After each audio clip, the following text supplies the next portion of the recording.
All right, so we've got cell references down. Now we're ready to jump into building basic formulas or calculations utilizing Microsoft Excel. Now, I'm going to hopefully bring back some memories of your arithmetic classes, your math classes back inside of grammar school.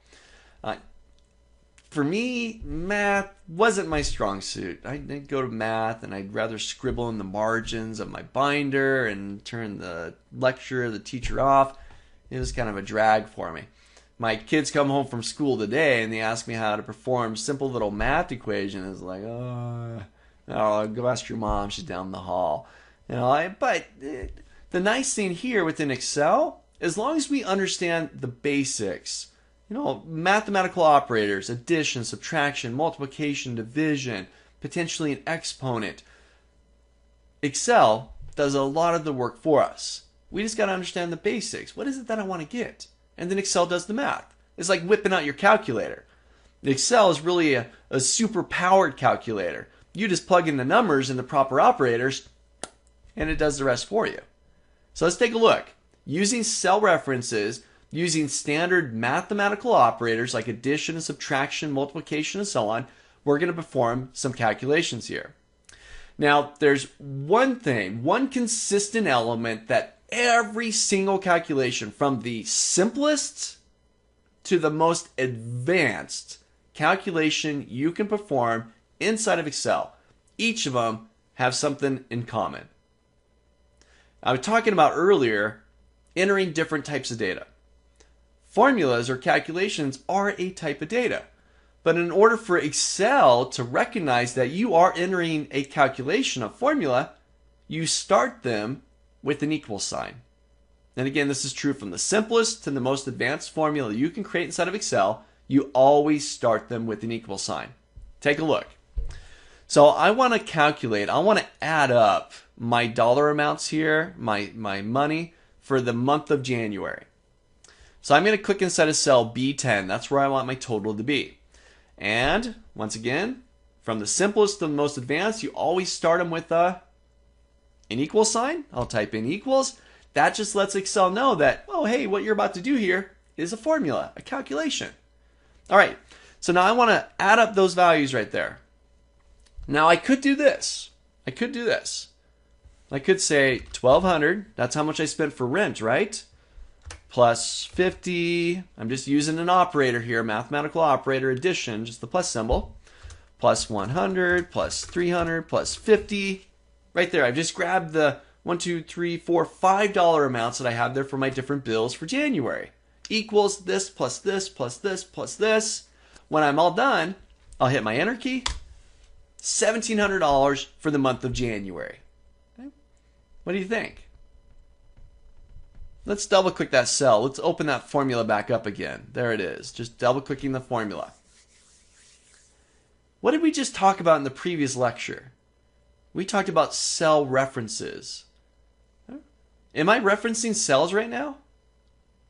No. I'm referencing dollar amounts. I'm actually referencing values rather than addresses, cell references. Which means, take a look. Which means if I change something, like this is 1,200, let's say I change it to 1,500. Hit my enter key. Ooh. It's still 1,700. That should have jumped up by $300, right? That's not right. Well, the reason why, my formula is still looking at 1,200, even though that cell up above changed its value. So this is where the importance of cell references come into play. So let me get rid of this. I'm going to select that B10 cell and hit my delete key on my keyboard. Just wipe it out. Gone. Let's do this the proper way. So once again, all formulas, they start with what? In equals. Now, rather than referencing the cell values, 1,500 plus 50 plus 100 plus 300 and so on, what am I going to reference? The cells, the addresses. So I'm going to say B5, and I love this part. This was introduced in Excel 2003.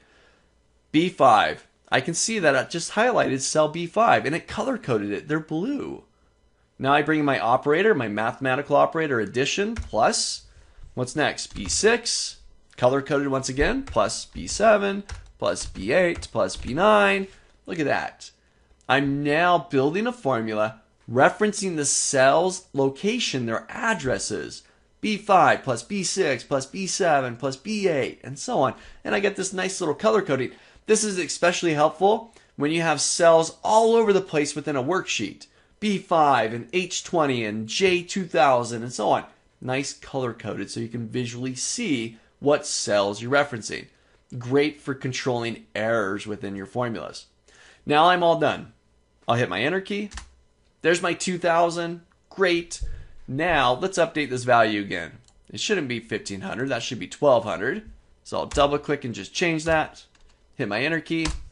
And I've updated the formula back to 1700 because I'm referencing the cell's address, B5, B6, rather than their values. So building a simple little formula, just using some mathematical operator, in this case some addition, the plus symbol. We could do subtraction, minus, division with the forward slash, multiplication with the asterisk. And if you ever need it, you got the caret symbol. It's a little triangle. It's Shift 6 on your keyboard. This will be your exponent. Mathematical, simple formulas. Excel's doing the math. You just got to build the formula yourself. So practice this. I'm going to hit my enter key here, get my 1700 back. Drop in February's total, March's total. Do a total for rent, for phone. Do this inside the E column. Practice building some formulas here. Get a feel for building your formulas. And remember, always start them with what? Your equal sign. Try it out.